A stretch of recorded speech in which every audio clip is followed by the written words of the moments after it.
Celebrities are no strangers to high life, especially in the case of private jets. By spending millions of dollars, they have offered themselves a luxury item for tranquility, mobility, and freedom. Many celebrities all over the world are known for their taste in private jets, like Taylor Swift's Assault Falcon, Max Verstappen's Falcon 900EX, and Floyd Mayweather Drew's Gulfstream IV are so famous. But how can we forget the king of rock and roll, Elvis Presley? He definitely belongs on the list of very few artists who changed the direction of trending music all over the world. He was a singer whose charisma intertwined tightly with his natural talent for a combination that seemed combustible, sexy, and dangerous. He always dreamt of one day owning his own fleet of aircraft and purchased 3 planes before his death. According to some rumors, the jets were used to transport him and his team all around the world. He reportedly kept several pilots on retainers that were ready to fly him anywhere at a moment's notice. His private fleet included Lockheed JetStar, which was built in 1962. It was his third and last Airjet that he bought a year before his death for $840,000. According to some estimates, it costs more than $4.4 million nowadays. Where is that airport now? What is its condition and who owns it? Well, in this video, we will discuss everything you need to know about his last private jet that was discovered last year. Before we get on to that, please consider liking and subscribing to our channel. It helps us a lot with the YouTube algorithm and lets us know that we are helping to enrich lives out there. If you are into aviation, have a look at our new aviation compilation channel, Aviation Central. It is the first link in the description. We would highly appreciate it. So, without further ado, let's begin the video.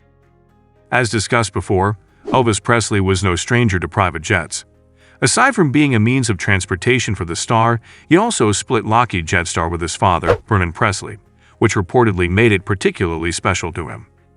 The JetStar was Elvis' last aircraft and is considered to be the lost jet by many, being bought by the star as late as 1976, a mere year before his death. While it was not as famous as the Lisa Marie or Hound Dog II, this aircraft still has all the hallmarks of a classic Elvis Presley jet. For decades, Lockheed's JetStar was the executive jet of choice for countless A-listers, recognized dignitaries, and star-studded celebrities. And this 1962 Lockheed 1329 JetStar is no exception. The cabin was customized according to Elvis' desires. It can comfortably seat 10 passengers and is designed with shag carpet and wood paneling. It is designed with red velvet upholstery with gold finish hardware. There are 6 pushchairs that swivel and recline along with a couch. An onboard entertainment system is tucked away in a media cabinet, featuring a television, RCA VCR player, an audio cassette player, and headphone ports with audio controls located at every seat. It was a must for Elvis. A galley contains storage and a meal prep area, complete with a Kenmore microwave and beverage dispenser. At the rear is a lavatory along with additional storage and cubby areas.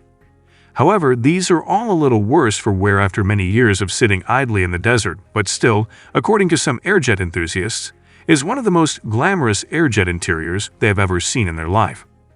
Lockheed introduced this well-known airjet model in September 1957.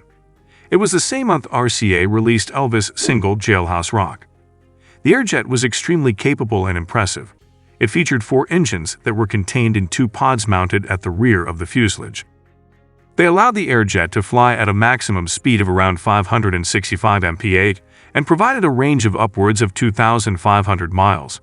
Inside, there was enough space for 8 to 10 passengers to ride in style along with an onboard crew of 3. It actually requires 2 pilots and 1 cabin attendant. After 2 prototypes, an additional 202 JetStars were produced at Lockheed's Marietta, Georgia facility. When Elvis took ownership of this particular JetStar, registered with the FAA as N20TF, he knew what he was doing as he already had amassed a modest fleet, which included a custom Convair 880 named the Lisa Marie that went by the call sign of Hound Dog I, along with a second JetStar identified by its call sign of Hound Dog II. But unfortunately, the jet was sold in 1977 after Presley died. It's been stored at an aircraft graveyard in Roswell, New Mexico for decades. The aircraft had to spend a tough 35 years in Roswell. Its engines and flight components have been removed, rendering it no longer airworthy. Notably, the outside has caught layers of rust, hiding its previous life of luxury. Despite being in such a bad condition, there has been a lot of interest in this aircraft over the last few years. It is the only Elvis jet that is available for sale, as the other two are on display in Graceland in perpetuity. It has gone up for auction several times. In 2017, it sold for $430,000, lower than its estimated multimillion price, but still a respectable amount. According to some reports, it was Californian businessman Jim Gagliardi. He said he planned to use it as a customer-drawing curiosity for a dealership he owns, but never got around to relocating the jet from New Mexico. In fact, according to the rumors, he had never even once visited it in person since its purchase.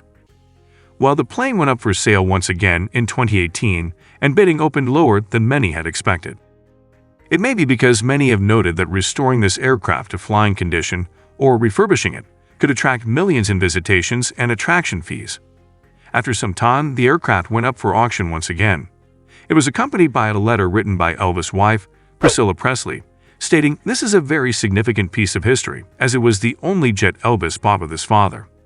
Elvis always wished to support his father's entrepreneurial endeavors, especially after losing his mother so early.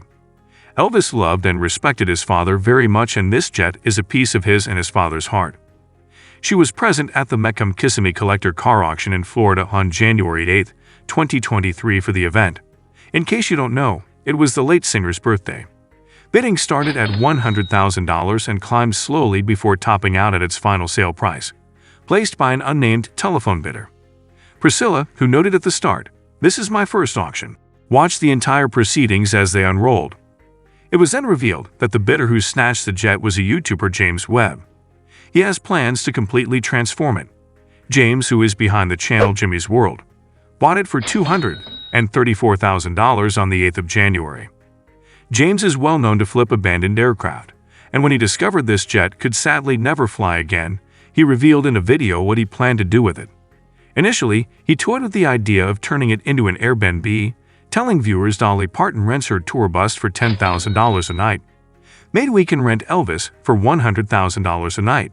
That's just crazy.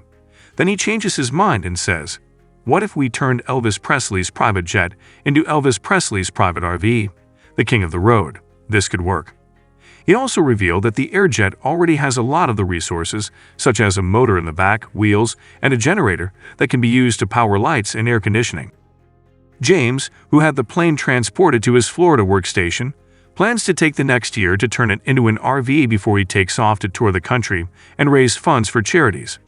In an interview, he tells, "We're going to take an RV chassis, take the house part of the RV off, put the plane on that, so this can be the Elvis experience." He also revealed that it's the biggest financial purchase he has ever made, costing him more than his house. While this Airjet is a truly rare bird with immense appeal and beauty, it will do nothing but shake up Elvis fans all around the world. James also wanted the Airjet to move so Elvis fans could enjoy a ride in it. Elvis and his effect on the music industry are known the world over, and the golden opportunity to acquire this extravagant piece of his aviation past is attained by James. We hope he won't destroy this masterpiece and keep Elvis' vibe alive in the Airjet. So this brings us to the end of our video. What do you guys think about both the Airjet? Will it be a good idea to turn this Airjet into an RV? Well, tell us in the comments section below. Click the links to check out some of our other videos. Moreover, don't forget to like, share, and subscribe for more content like this. We have many great videos coming up. See you at the next one.